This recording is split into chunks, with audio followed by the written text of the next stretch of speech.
हाइस्कुलको unit आएको भएको हुनाले उहाँले प्राप्त गरे सक्दै कुरा यहाँलाई जानकारी गराउन चाहन्छु। उर्लाबारीका साथीला किराँतका उर्लाबारी सहकारी समिति तर्फबाट यो साथीले नेतृत्व दिनुभएको छ। अबको पालि उर्लाबारी नगरकारी समितिको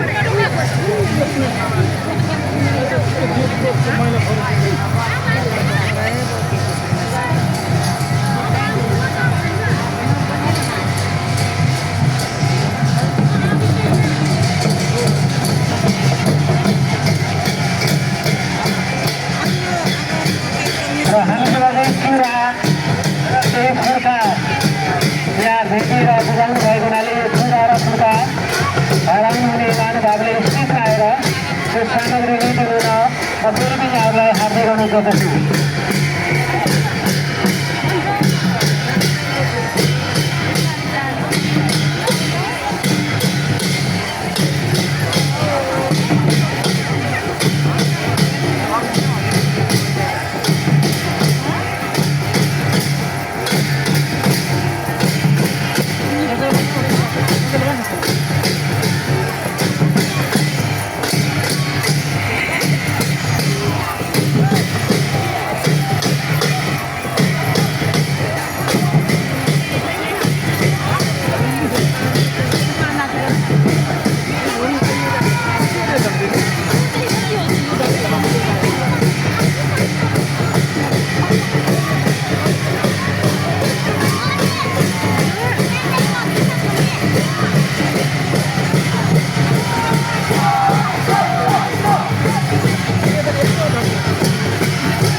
हुनाले र यो साथीलाई निर्देश सम्बन्धी आफ्नो केही कुराहरू राखिदिनुहुँदै उर्लाबारी साथीका निर्देश प्रमुख लक्ष्मीप्रसाद राईजीलाई म यो माइक्रोफोन देशको हस्तान्तरण गर्न चाहन्छु। धेरै धेरै धन्यवाद। कार्यक्रम सञ्चालक यस लक्ष्मी मार्ग भूमि साकेला संयोजक थियो। यस कार्यक्रमका आकर्षक प्रमुख अतिथिज्यू विशिष्ट अतिथिज्यूहरू विभिन्न सङ्घ संस्थाबाट पाल्नुभएका प्रतिनिधिज्यूहरूलाई सेवा सामुन्ने भन्न चाहन्छु। म उर्लाबारी विराट रहेका नगरकारी समिति उर्लाबारीका उपाध्यक्ष लक्ष्मी प्रसाद राईको तर्फबाट सेवा स्यामुने भन्न चाहन्छु। अहिले हाम्रो होली पर्व मनाउने क्रममा हामीले विभिन्न हाम्रा देवी देवताहरूलाई गर्मी छल्न हिमालतिर लाग्ने भएको हुनाले उहाँलाई पुज्ने मान्ने फल माग्ने सह माग्ने क्रममा अहिले हाम्रो माछामा सेली प्रदर्शन भइरहेको पनि म जानकारी गराउन चाहन्छु।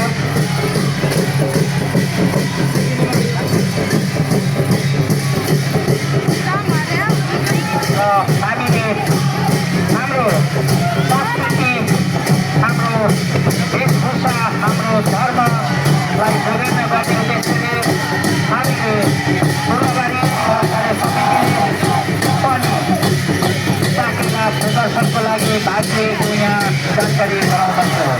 र हाम्रा कलाकार भाइ बहिनीहरूले आफूले जाने सम्बन्ध आफूले मान्नुपर्ने विभिन्न हामीले बाँच्दाखेरि चाहिने प्रिय कलाकारलाई डान्स मार्फत यहाँ प्रदर्शन गरिरहेको तपाईँले देख्न सक्नुहुन्छ।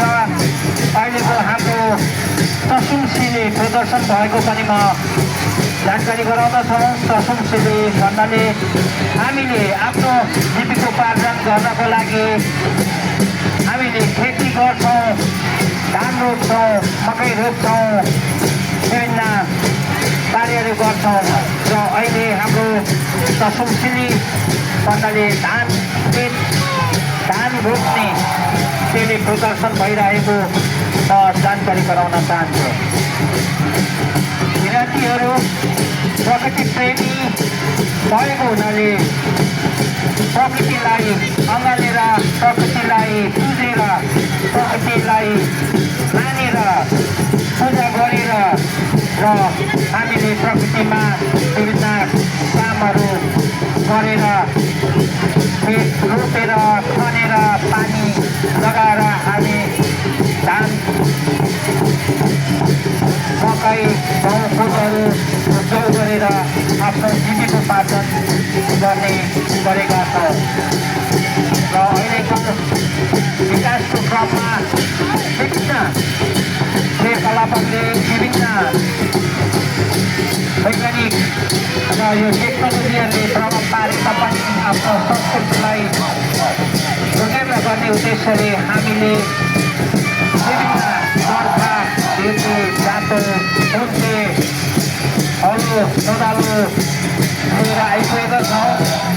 र म हजुरहरूलाई के जानकारी गराउन चाहन्छु भने म एउटा लोरुङको छोरो भएको हुनाले राईहरूको विभिन्न भाषामा चाहिँ लोरुङ भाषा पनि त्यहाँ लुकेको छ र म केही कुराहरू लोरुङ भाषामा बताउन चाहन्छु। बोबी कनि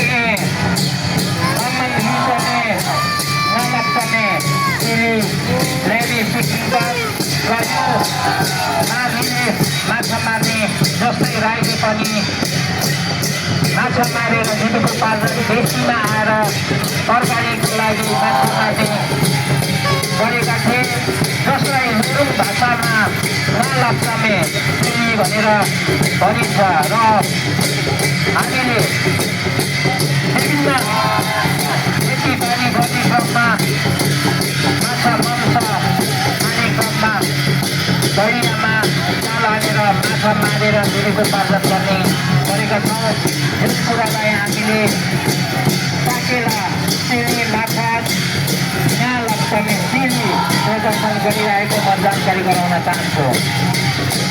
र लोरुङ भाषामा उभौलीलाई छाङ लाग्ने भन्छ र हामीले यहाँ उभौलीलाई विभिन्न तरिकाले मान्ने गरेका छौँ, जसमध्ये हामीले विभिन्न पुर्खाहरूलाई आँट भरोसा मागेर सास मागेर शक्ति मागेर हामीले आफूलाई एउटा शक्तिशाली स्वस्थ हट्टकट्ट व्यक्तित्व बनाउने चलन रहेको पनि म बताउन चाहन्छु।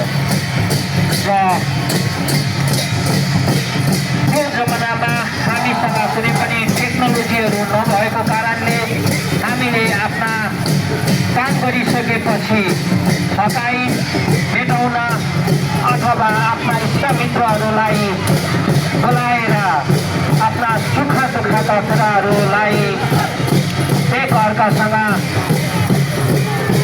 सेयर गर्नको लागि हामीले नाचेर अथवा भोटेरहरू गरेर आफूले जङ्गलबाट ल्याएका काण्डफुलहरू जसलाई भनेर भनिन्छ, लाठी लाटेने लाठी दोसाने अकलाके सिम्ती लागेमा पङ्कमा माटिएको पङ्कम्यापिसी सिकेमे यम्सामे सामे दुःखसुखमे खानवाई इसामे आदि कुराहरू गरिन्छ, जसमा मैले लोरुङ भाषामा भने आफन्तहरूलाई लिप्त गर्ने र आफूसँग भएको चिजहरू बाँडेर खाने, एक अर्कासँग सुख दुःखका कुराहरू गर्ने आदि कुराहरू मैले लोरुङ भाषामा व्यक्त गरेको छु। मैले मेरो जन्मस्थल सम्पसभा खाँदरी 4 पाङ्मामा म हुर्केको बढेको र मैले एसएलसी गरेपछि म पाइदिएको, त्यसले गर्दा मलाई आफ्नो भाषाको जानकारी रहेको म बताउँछु। र अहिले हाम्रो राईहरूको भाषा लोप हुँदै गइरहेकोमा सम्पूर्ण उनीहरूलाई आफ्नो भाषा सिकाउनु पर्ने पनि म जानकारी गराउन चाहन्छु र हामीले आफ्ना वेशभूषादेखि लिएर आफ्ना भाषादेखि लिएर आफ्नो संस्कृतिलाई जगेर्ना गर्न सिक्नुपर्छ, सिकाउनुपर्छ भन्ने पनि म भन्न चाहन्छु। र हामी अहिले मिसले गरिरहेको कुरा पनि म जानकारी दिन चाहन्छु र हाम्रा किराँतीहरू मनका धनी सोझा इमान्दार रहेको पनि म भन्न चाहन्छु र अहिलेको परिवेशमा शिक्षाको क्षेत्रमा अलिकति पछाडि परेको मैले महसुस गरिरहेको छु। बढीमा 12 पास गरेर विदेश जाने एउटा यो नराम्रो विसङ्गतिले गर्दाखेरि हामीलाई पनि त्यसको चपेटामा परेको महसुस गरेको छु र सम्पूर्ण दाजुभाइ दिदीबहिनीहरूलाई अब हामीले पनि शिक्षा पूर्ण रूपमा लिनुपर्छ, आदि मात्रै पढ्नु हुँदैन र हाम्रो धर्म संस्कृतिलाई पनि चिन्नुपर्छ, चिनाउनुपर्छ भन्ने म यहीँबाट सन्देश दिन चाहन्छु। र हाम्रो नाच अहिले समय सकिएको हुनाले म चुनावकारी आयुखा नगर कार्य समिति उर्लाबारीको तर्फबाट हेर्फेराई पनि बिदा हुन चाहन्छु। हस्त, धन्यवाद, सेवा।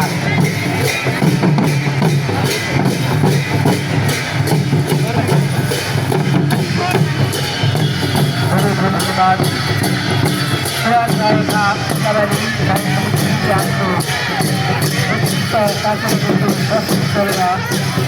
विदा भइरहेको छ र अबको तालिम रहेको छ 25 सदस्यहरूको र 25 सदस्यहरूका सम्पूर्ण नृत्य टोलीहरूलाई चाहिँ अष्टावशीमा हार्दिक गर्दछु र यहाँ भर्खरै प्राप्त भएको छ विनायक र फुर्का र विनायक र फुर्का हराउनु हुने महानुभावले स्थित भएर यो भेटी हुन पनि म हार्दिक गर्न सक्दछु र साथैलाई भेटे टोली 25 सदस्यहरूको चालु आइसकेको छ र यहाँहरूको समय 10 देखि 15 मिनटसम्म, बढीमा 15 मिनटभित्र यहाँहरूको नृत्य सक्नुपर्ने कुरा यहाँलाई जानकारी गराउन चाहन्छु।